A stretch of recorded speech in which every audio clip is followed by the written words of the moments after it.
Okay, do we have a sound? Okay, so let's try that again. We've had some problems with microphones, and for those who've been watching, if we've cut out, our apologies, but we've had some shorts in the microphone. Ernie, we were listening to what? U2. Yeah, that was Wild Honey. Wild Honey with U2. Okay, and that was some time back now at this point. Welcome to everybody. Sorry for the technical difficulties as we try to get started here.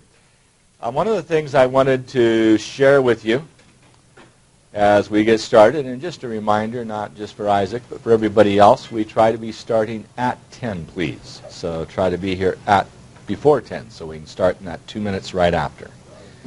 And I'm going to go to the document cam for a moment, Ernie. And that is the URL for the course. Well, it's for all the courses that we're offering as what we call distance learning. But I'm going to bring that up in the monitor here momentarily, so we can come off there, Ernie. That is what we do, and I'm going to switch over to the laptop and just give you a bit of a tour here, just briefly, so that you have an idea of what happens. As we go ahead and zoom out, that's the page you're going to see. Now in the middle of there, because I ran out of room, we put the Math 20, which is what you're watching, which is a pre-algebra. And I have that as a home page. So if I click there, I'm going to zoom out for a moment and just click on that. And then we get what's called the video-based Math 20 home page. So if you look at that, I'm going to bring this in at the top, scroll down just a little bit. So video-based Math 20. And as we scroll down, you will find a note. There's 3C Media Solutions Simulcast, the 3C Media Solutions schedule. And then as we scroll down, talks about 3C Media Solutions. And go down a little bit further. There's email to me. There's a download for the real player. And just a comment there, there is a free version of that. There's a free version of Acrobat Reader. You do have to search a little bit for the free real player. And then, as you come down further, there is the, and I'll scroll this just a little bit, the Spring 2009 schedule is what I'm going to go to next. There will be at some future time, and there just hasn't been the time to set up the video tutorials. The syllabus connection is right there. And then a little bit of a mathematically speaking presentation where I talk about the goals of what we're doing in pre-algebra. And coming down finally, that we are using Course Compass, which is my math lab, and it talks about that, how to register and so on, the information you need. But for those of you who are watching, you would need to have my math lab that you would purchase separately without the textbook. Then watching the lectures, the 2009 schedule, and so on, all the way down to the bottom of the page. So I'm going to come back to the schedule for spring 2009. I'm just going to click on that and show you what we get. Now this is the schedule of sections covered, and we go week by week. We happen to be in the 9th week, so I'm going to bring that in week 9, and we're doing chapter 5. And if you click on there, the goal ultimately is to have much more on here than I do. But I'm going to scroll this down now. And what you find is what we're doing with section yesterday was 5.5. And some of you are wanting to know the problems that we had that were assigned to the computer homework. So I've listed those. And as I scroll down, you'll find that today's is also listed with 5.6, then 5.7, order of operations, 5.8, and that's what we're doing for the week with the tutorial on the last day. Now, I have on here some other information that I wish was up to date. I simply have not been able to keep up with it, but this will be added at the end of the semester. if you want to come back and reference the board photos, and there'll be a print version. And then, of course, the idea is that you will have a lecture that has been recorded, and I'll have the lectures up. And so as we come off there, the goal here is to provide for those of you who are watching this right now, my hope is that you can come back and look at all lectures. There'll be about 60-some lectures. There will be video clips that you can use as a 24/7 tutorial. The board presentations on the print version, if you print or click on the board, it'll become a reversed image with a whiteboard in essence, and you can print those out.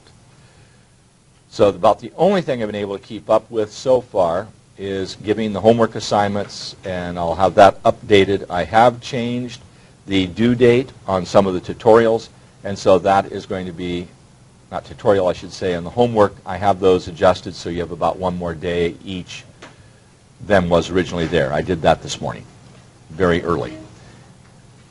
Isaac. Pardon?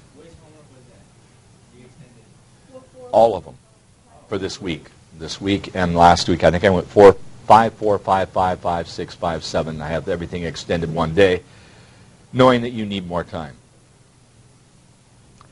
Okay, so that's housekeeping duties. Questions from last night's opportunity to do homework. Michael? Number 17. Now this is in the text or off the computer? Okay, because the number that's being given, which is 17, will not be the same as the 17 in the book. So could you give me the information, please, as I go to the board, Ernie? Z over 45x squared y.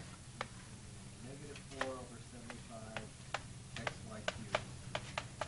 And I assume in this problem that we are to find an LCD.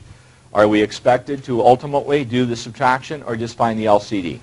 Actually, rewrite the fractions. Just rewrite the fractions. And there was a minus sign between them? No, it Was and? -4. So this was a comma and a -4 there. Okay, so I have two fractions. Gotcha. We want the LCD. Prime factoring. So this is going to be 3 to the second, 5 to the first, x to the second, y to the first. I think it's very helpful to write in the exponents. Here we have 3 to the first, 5 to the second, x to the first, and I better put dots between here, x to the first, y to the third. Now, I write down all the primes and letters that I see in those products. So I see a 3, a 5, an x, and a y. I do not need a dot between the x and the y. I look for what now?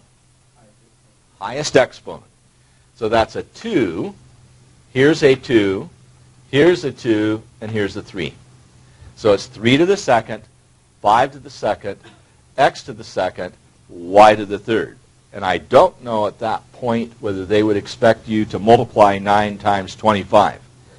That was the expectation. Okay, every 4 25s is 100. So I'm going to have 225. So 225, x to the second, y to the third. Okay, now, do we concur with that? Okay, was there anything else beyond there? Okay. James. Well, I'm supposed to change the fractions, right? Okay, I just have the LCD. Thank you. I only did half the problem. Thank you for reminding me to finish it. But that's the first step, right? Yeah, that was the first step. Now, the next step is to change each fraction so it has this new LCD. And so at this point, I have a 225 x to the second, y to the third that I want it to become. And it's pretty easy to see that if I had an x squared here and a y to the first, that I need a y cubed, so I'm certainly going to multiply by y squared. Now the question of taking the 45 into 225 and just dividing, that's one choice. I still like the idea of looking at your original and here's what you want it to be, and you're missing a 5. So just by comparing this denominator to what you want in the LCD, the argument being I wanted 5 to the second, I have 5 to the first, so if I multiply it by a 5, I would have it. So I'm going to have a 5y squared here, a 5y squared there. So it appears I have 5y squared z for that first fraction. Are we okay in that? Yes, I'm not reading expressions very well. Well, I was forgetting that where you put the difference Between the denominator I have and the one I'm wanting? well, with the variables, the y cubed and the y to the first, I wasn't, Okay, you do have to modify this denominator so it looks like this. So if I multiply it by y squared, I would have it. Now you can just do a division. James? okay, we probably went the same kind of problem too. When you did the LCD, when you saw me with this one, it's fine, Right. right? That one, I didn't know you could do that, but that helped me out. I think this is certainly the easiest way to avoid the division. At the same time, it has been something that has not been comfortable for everyone. So if you're into division, then divide the denominator you have into the LCD. So you could do this. You can say, here is the LCD. Here is the denominator I have. And then proceed to reduce. So the x squareds are going to go out. I'm going to have a y to the 3 minus 1. I have an x to the 2 minus 2.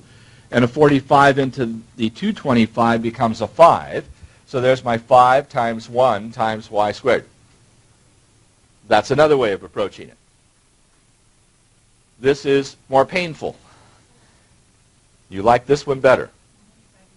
I can't sell this one, huh? This mix and match. Okay, let's try one more time. There's what I have in that first denominator, correct? And I want it to become this. That's the LCD. I want to rewrite this fraction with this denominator. I just have it in factored form.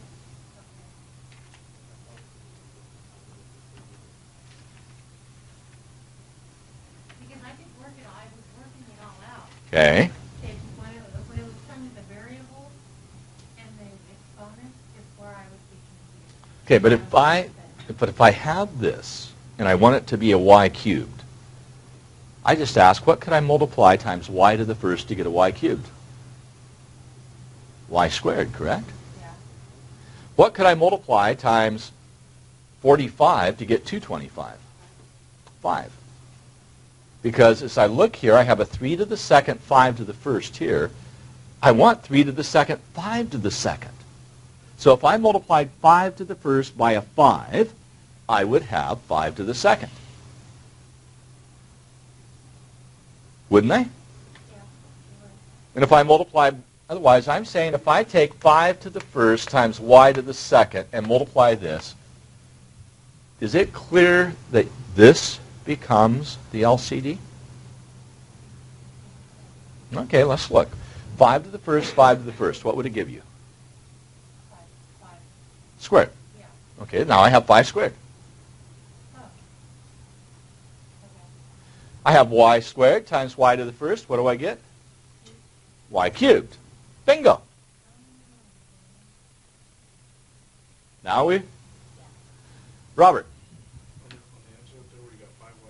Okay, back up here where I have 5y squared z.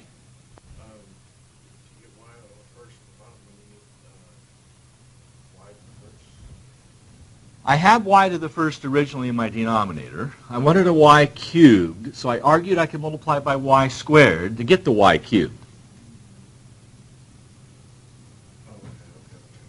Okay? Anybody else in that? We have one more to do. That's this fraction.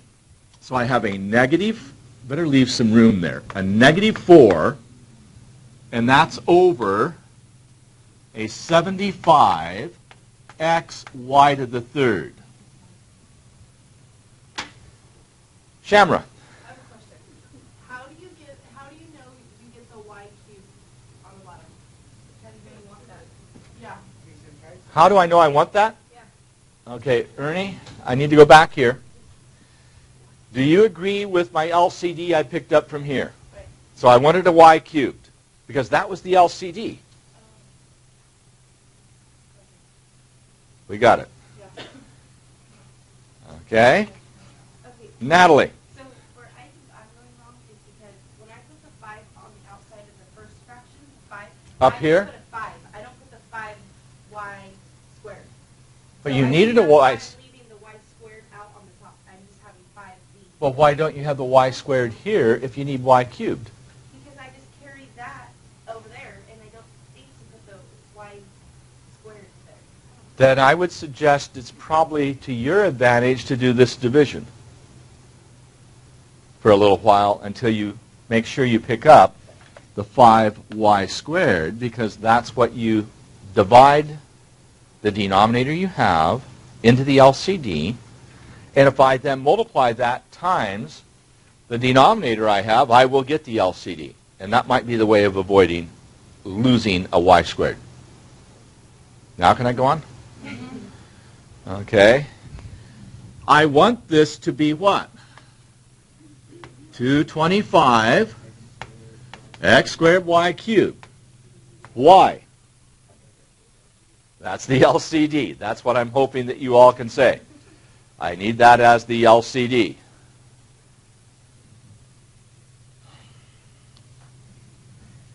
Without maybe moving back over there, I'm going to compare these two. This is sort of a Sesame Street moment. What's here that's not there? Okay, I have an x squared, and this is just an x to the first, right? So if I multiplied by x to the first, I'd have my x squared? Okay, this is looking better. I'm going to put this in parentheses here. X to the first, x to the first. So now I have x squared, y cubed, x squared, y cubed. I have 75. I want 225. 3 will do it, correct? So I put the 3 here and the 3 here.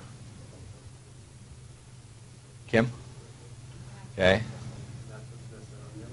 Okay.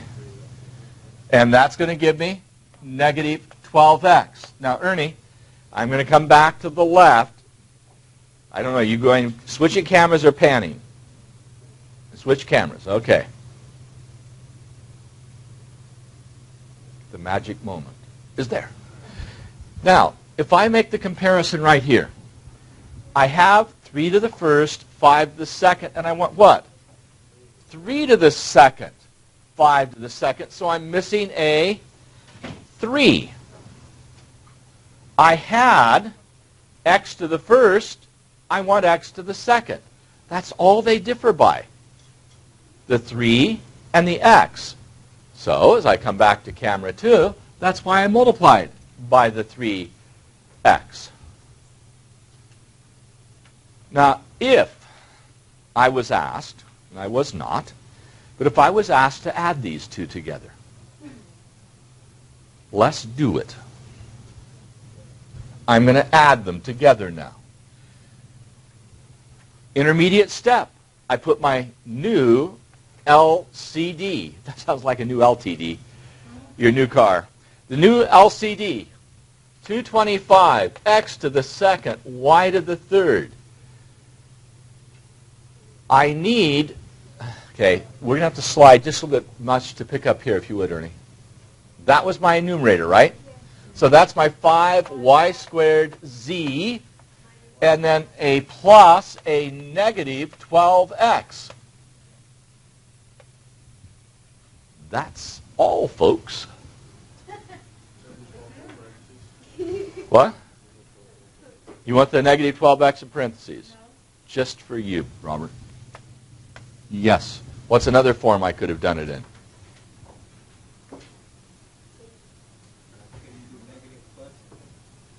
Okay, or just a difference. I could have just written 5y squared z minus 12x. Done. Without the parentheses.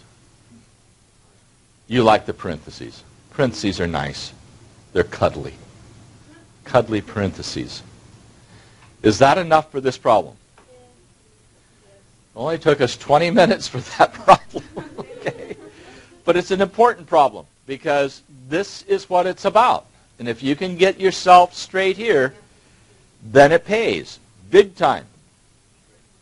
Okay? So I asked one question and got myself into this abyss of time.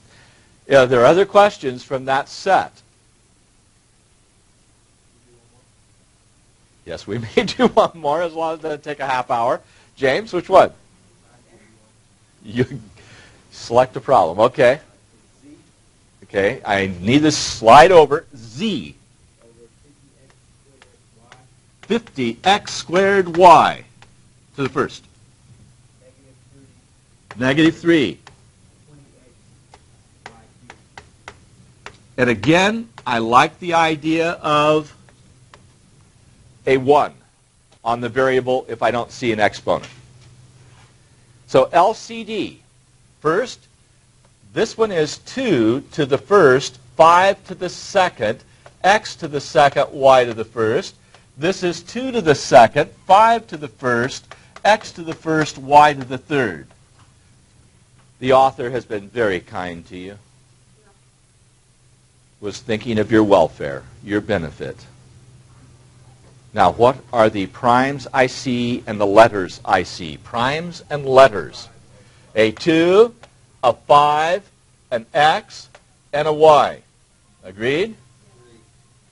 Okay, so what's the highest exponent on the 2? 2. The highest exponent in the 5? A 2. The highest exponent in an x? A 2. The highest exponent in the y? We got it. So we're all comfortable with that. Now we need to change them. Let's hope we can do this one now in less than 15 minutes.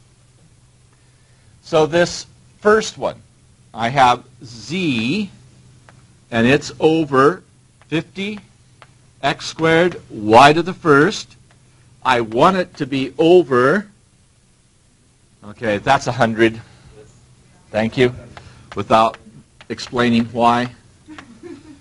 Okay, now this one I hope it's fairly clear that 50 into 100 is 2. Good. And we need a y squared. Marisol, you grimaced.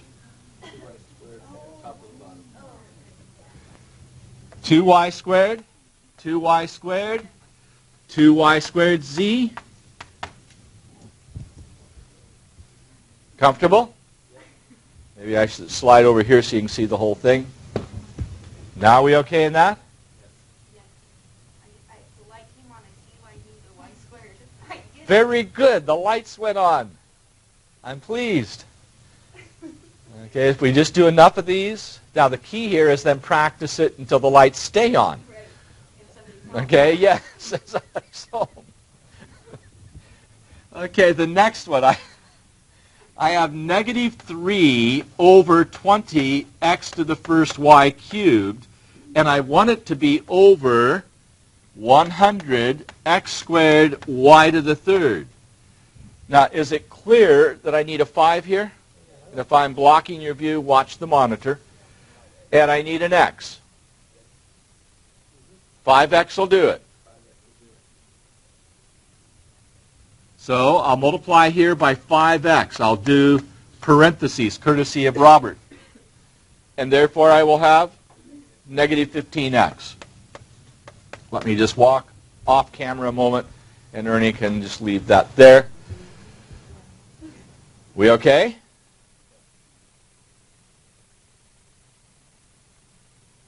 I'm trying to read expressions. We seem to be okay. Any discussion? Is there a need to do any more? Well, you're criticizing my problem because it's just like the other one. Who gave it to me? Ah, yes, James. There are others that are similar. For the sake of time, I think I'm going to have to say we had our shot at it, and I need to get into some new material. But Natalie has a question? If you two can resolve it quickly, fine, go for it. Okay, while they're resolving, that's an interesting thought. You said resolving things. Anybody else? Okay, I'll wait for the resolution here and see if it's resolved. Okay. Okay, back to reality time. Where is it that you have a question? I was trying to see where you got the -3, but I see that since you brought that one down. So where did you get the negative?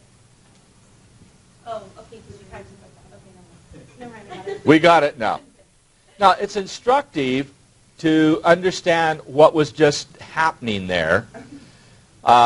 The key here is if you don't understand something, you can stare at it for some time and not see it, but if you try to explain, sometimes suddenly you get it. Hence, you try to talk to the refrigerator door, is what I talk about. You know, it's late at night, everybody's gone to sleep, you're all there at the kitchen table by yourself, struggling through problems, and talk it out. Now, I was surprised this morning. I had written up some problems, and something wasn't clicking. I got one of those answers that you look at it and you say, I know it can't be that. What have I done that's silly? And Kim will appreciate this. I had added when I should have subtracted. And I did not realize that I was adding. And in my head it seemed logical. And I went through the problem 3 times knowing the answer could not be correct. The setup was correct. And I thought, okay, what are you doing? And then I found myself talking at 4 a.m. this morning to the refrigerator door as I was explaining verbally what it was that I was trying, and suddenly it became clear. And in a way, you sort of hear yourself. Now, I don't recommend admitting that you're hearing voices. But when you're hearing your own voice and you're discussing it, there's a kind of verbal logic that takes over.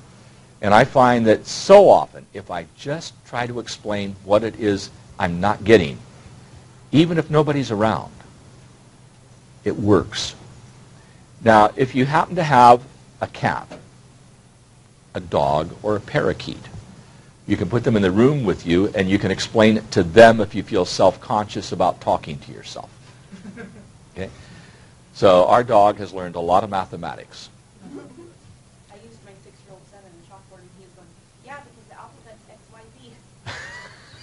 XYZ. Natalie's saying she used her son with a chalkboard, and he was completely happy with the algebra because it was XYZs. Now, where do we go wrong? Think about that for a moment. And how old's Austin? Colby, who's 6. Oh, this is Colby, 6. Okay, where is it that a 6-year-old can see XYZs and say, that's cool, that's the alphabet, and then we get you in a pre-algebra and you say, XYZs, good grief! Yeah. And then you suddenly become panicked. That's sort of an interesting insight to our culture. They don't know. That between 6 and 16 or 6 and 26 or 6 and whatever, we suddenly get stressed by seeing letters of the alphabet. Okay, just an observation.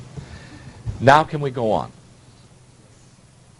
Okay, I have the agreement we can go on. The new set of problems. I saw that.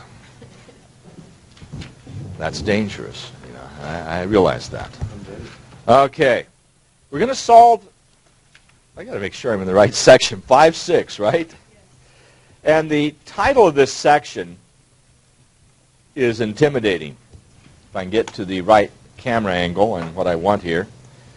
Okay, let me bring it down to that. There we go, Ernie. As we come to the document can. We're adding and subtracting fractions, mixed numbers, and rational expressions. You know, for titles, that section is that's a lot of garbage there. I'm thinking of the Academy Awards. Yeah, how did you segue into that? In the Academy Awards, they were talking about who would get the nod for the Best Picture. And the one argument against Slumdog Millionaire was there were too many words. Now, I thought maybe it was just some kind of bias against numbers. million. However, the argument was that things like crash with one word would usually get a nod over something that had 2 or 3 words in the title. Well, if we were going to look at this section and try to create some Academy Award sense as we come back and look at it again, this is probably overload. However, notice the stuff that we've got here as we come off there. This is everything we've done before. That's the beauty of it. As in the last sections, 75% of this material is what we did last semester, Math 10. Nearly verbatim. The only thing we throw into it, we have some minus signs. That's it. So let me just try to argue that point in terms of something like we would have done in Math 10. Remember when I said you'd have A over 10 plus B over 10, you'd have A plus B over 10? Intermediate step. Well, there's your solution. Now, it so happens this time you can do what? Combine and get 4x and reduce it. That's the only wrinkle that's different. So that's not so bad, is it? I hope. Now, as we come back to that, notice if I had 3x over 10 plus 1 over 10, you'd had 3x plus 1, and you couldn't do anything to it. So coming off there. Then we go to something like this. You've been there before. You find the LCD, correct? Looking at it, eyeballing it. What's the LCD, Ephraim? Aha, gotcha. The LCD of 12 and 15, 60, 60, correct? You could do it with primes if you wanted. Well, if you can do that with primes, and let me come off there for a moment, and all we did is change them, intermediate step, and nothing can be done. That is no different than what we did in Math 10. So finishing that one. Continuing in our effort to have fun, what about this kind of problem? Now this is something that I sort of like because this was a little bit different. A 2 1/5 added to a 3 2/5. Notice how the mixed number can be written as a sum, and therefore we can break it apart and get back to 5 3/5 very nicely without having to do what? Without having to write them as improper fractions. However, as we come off there, the reality is when things don't simplify so nicely as done in this problem, and I'm on page 357, the first 3 odd primes, 3, 5, 7, you're going to write them what as? Improper fractions. And so that's precisely what happens as we look at the next part. The only objection I have here, I'm not real keen about horizontal. I would have preferred to put one line below the other. But that's neither here nor there. Coming off there for a moment, Ernie. And of course, this is the completed solution, just as we've done before. And then you always have that question, can you leave it as this improper fraction, or do you give the courtesy of the 10 5/12 because the original was with a mixed number? Now, I'm not taking time to do those. I'm assuming there's a comfort level, and there is an implicit accountability, obligation, demand. If you need to go back and check how to do that, do so. That's something I would want you to do. Now, if you've gone back and done that, and you hit a wall, then I'm more than delighted to talk about it, but not until you spend some time making sure that you can do it on your own. Because what I explain is not the same as what you do. And it's important that you go back and spend that moment of time. And just a comment, this is probably at a point where you could use the video tutorials, because if you don't remember how to do something, you just look up that part in the video tutorials from Math 10, and you can do a quick review. So that's one of the arguments. Probably the most interesting of the problems in this intro, and now we're all the way in 359, and it's just problem after problem. The only thing that's fascinating here is you got as many minus signs as you can throw in a problem. So what does this minus and this minus become? A positive. Very good. So what I would do, personally, I would make this 2 and 2/6. Isn't 1/3 2/6? Now I have common denominators. Okay, that didn't set very well. If you don't want to do it that way, which didn't seem to go well, try coming down here and just rewrite them as improper fractions. True? Okay, coming off there for a moment. Now, when I get down to here, here's where my 6th came into it. And this becomes now 14 over 6. So now it's, and I would have liked, in a way, an intermediate step here. 14 minus 55 over 6, which becomes negative 41 over 6. And then your choice is to what? Go ahead and do it as a mixed. We got it? Okay, come off there, Ernie. So far, not anything to get too excited about. So let's see if there's anything with equations that we can get something that isn't just a rehash. Boy, I'm talking about hash browns, lunch, breakfast. The stomach just made me note that it's been a long time since 4 a.m. X, 3/8 and 5/6. The only thing, look, if I did this, forget about the denominators, that would be a piece of cake, right? X equals 2 and you're done. Instead, you're going to have to subtract 3/8 from both sides. That's what's shown here. Now what's your choice? Now remember, the 0 comes out of this, so you just have X here. And then this you have to treat as something over 24. Not bad. 11/24, and you're done. Do we have any difficulty with that? Okay, I feel like I'm leading you down the garden path. I keep saying difficulties, no, no, no, no. And then we get a whole bunch of problems. On page 5-6, there are 70 problems. And I've got a bundle of them that I've selected. Now, as we look at these, so much is of what we've done before. And I tried to look through the problems that were selected. And there's a pretty good representation. I have what? 2, 4, 6, 8, 10, 12, 14, 16, 18, 20. I think 20 problems I've selected from this set. So just to give you an idea, and this isn't one of them, but this is the 48th. Give me a moment to get a card out to blank that out on the right side. Okay, let's look at this problem. Other than the fact that it's written horizontally, that could have been a problem in what? Math 10. Eyeballing it, what's your answer in 10 seconds? Every one of you should get that answer in 10 seconds.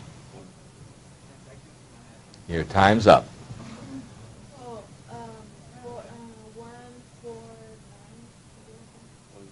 I like the 1. How about 1 and 5/9? Right? Because 3 from the 4 is 1, and you didn't take anything from the 5/9, so you have 1 and 5/9. That did not bode well for me when we managed to not do that in 10 seconds. That's scary. Okay, let's see if we can get this one in 10 seconds.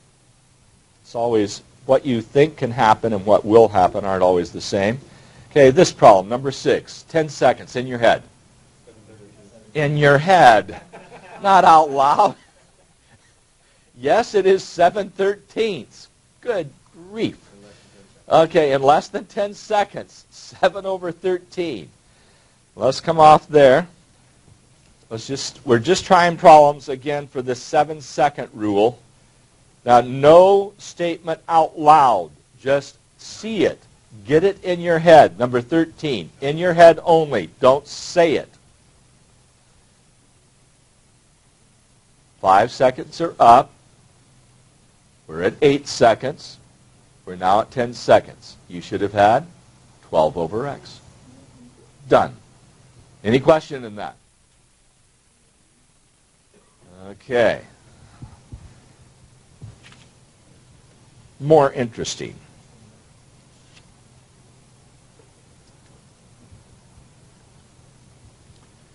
This one on paper. 37 on paper.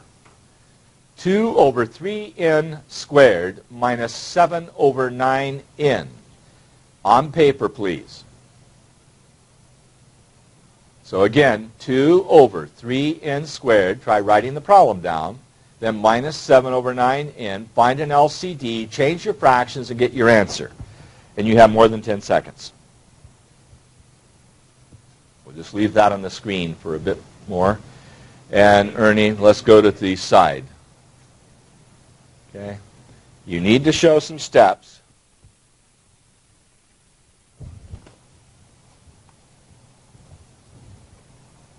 Okay, let's come off that for a moment, Ernie, while I try to see if I can get that to hold. Okay, let's try coming back to it. Not too shabby. I wish it were a little bit more even. It's just dangerous to try to tweak it. We can live with that. Okay, now, let's see what we can get over here in the sideboard. I have 2 over 3n squared. And I'm going to subtract 7 over 9n. Now, this is a much easier version of the problems you were asking me earlier. So, James, this does qualify as a slightly different version. I have 2 over 3n squared. The LCD, this is 3 squared n to the first, correct? This is 3 to the first n squared. So my LCD is 3 to the second n to the second. Do we agree? Which is 9n squared. So that means I'm going to take the 2 over 3n squared and rewrite it as 3 squared n squared in the denominator, so I needed a 3 here, a 3 here, hence a 6. We're okay.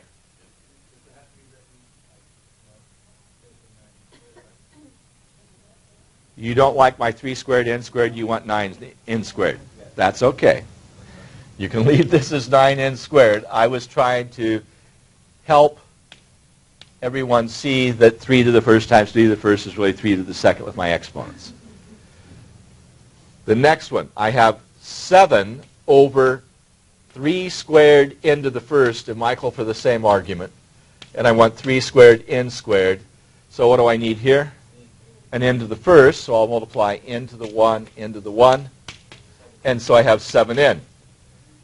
Now, I've rewritten each fraction, so the intermediate step would be 6 minus 7n over 9n squared. You're done.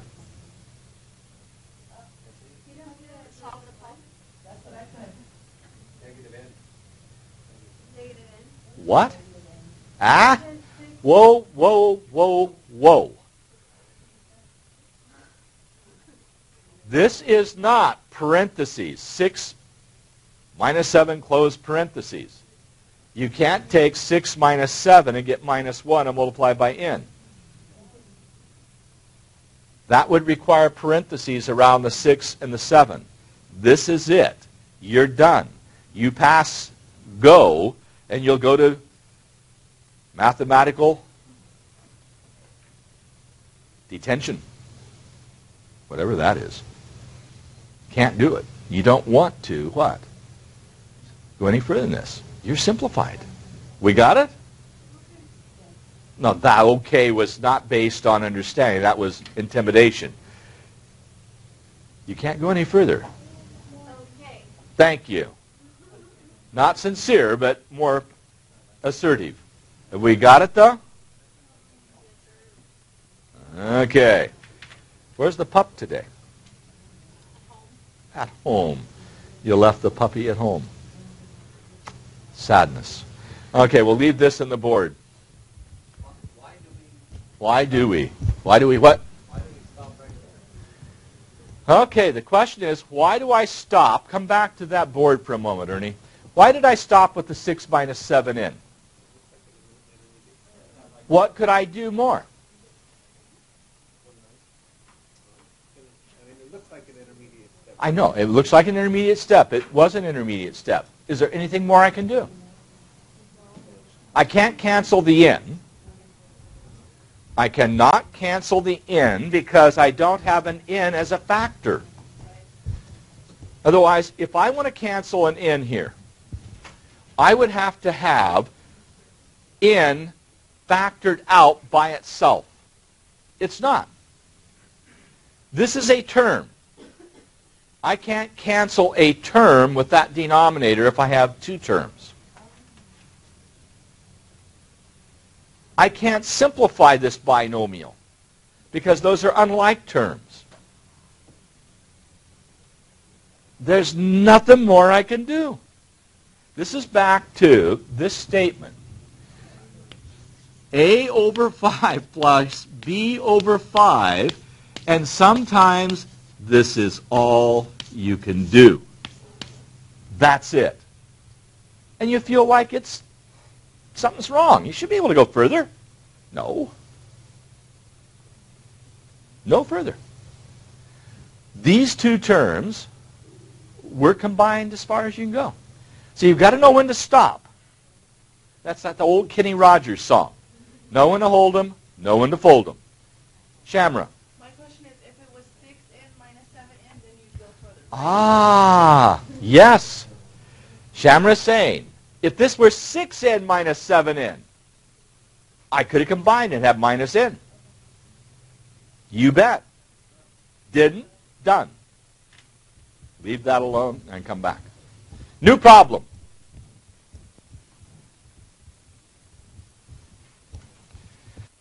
Well, that one wasn't the most successful in the world. I'm just going to ask this one just to make sure we've got what I think we should. Okay, there's number 16. Answer in your head, 10 seconds. Don't say it. Just get it in your head. Don't say it. Stay focused. What do we have for our answer? In the numerator, x plus 1, and the denominator is 6. X plus 1, or 1x plus 1. Add it, you get x plus 1 over 6, and there's my answer. Any question? But it wouldn't be like x over 6. It's not one. You are bound and determined to go one extra step when you shouldn't. X over 6 plus 1 over 6. Compare these two. This intermediate step. Now, you want to do more.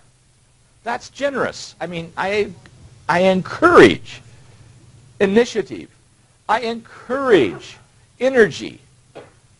But don't blow it. So it's wrong to say AB over 5. No, it's A plus B over 5. It's not the product, it's the sum. So if you say AB over 5, that's when you get hit over the head with the 2x4. Okay? 2x4 is sort of a... Anyway. X plus 1 over 6, that's it. It's not 1 times x. It's the sum of x and 1. And you can't do anything more to that.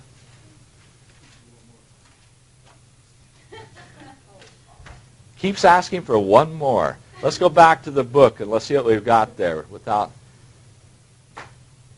What about the next one, 19? I like that one. Let me write that one up here. So we have 3x squared plus 4x all over 7y. This might satisfy that urge you have to do something more. Plus x squared minus 7x plus 1 all over 7y. Intermediate step. It's going to be over 7y, correct?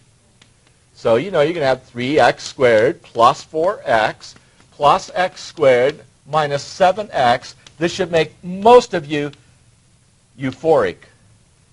You could do something now in the intermediate step. Right? And you're going to feel good because now you can do something more. What do you have? Like terms. How many x squareds? How many x squareds? 4 of them, right? Because you have the 1 there. Not 3x squared, 4x squared. Okay, what next? You didn't like my plus sign. Minus 3x. I was going to put plus negative 3x. And then I have just 1.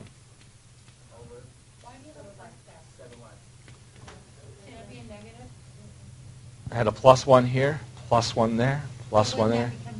This one here, I'm lost. This one right here, why? Do you want it negative? This wasn't negative with parentheses. Thank you. But are we done? That would depend on whether you could do what? Factor this. Now, it turns out you can't. Let's go back to the book.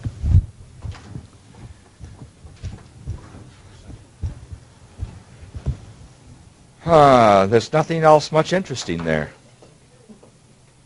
I don't see anything worse than that. So, question. What happens in the next set? 5, 7. Let's go to page 365. It's order of operations, evaluating, and here's something I'd like you to look at. This surprised me finding this here. However, some of you have asked where formulas come from sometimes, and this is the area of a circle. And so this problem on page 369 I thought would intrigue you. You take a pizza and cut it into slices and recombine them, and you get a parallelogram. Okay? Now, if you do more slices, you get the little slices looking more and more like a straight line. And so the argument is, as you do this, this becomes pi r here, and the height is the radius of the circle, which is r, and that gives you pi r squared. Now, I've argued to you that the process of finding the area of a circle was originally done by putting squares on the inside, squares on the outside, then going to 8-sided figures inside, 8-sided figures outside, and trapping it in between. This is a very classical presentation to show you where pi r squared comes from. So I would encourage you to read page 369 in addition to doing the homework and coming back ready to do another set of problems tomorrow. So as we close out here, Ernie.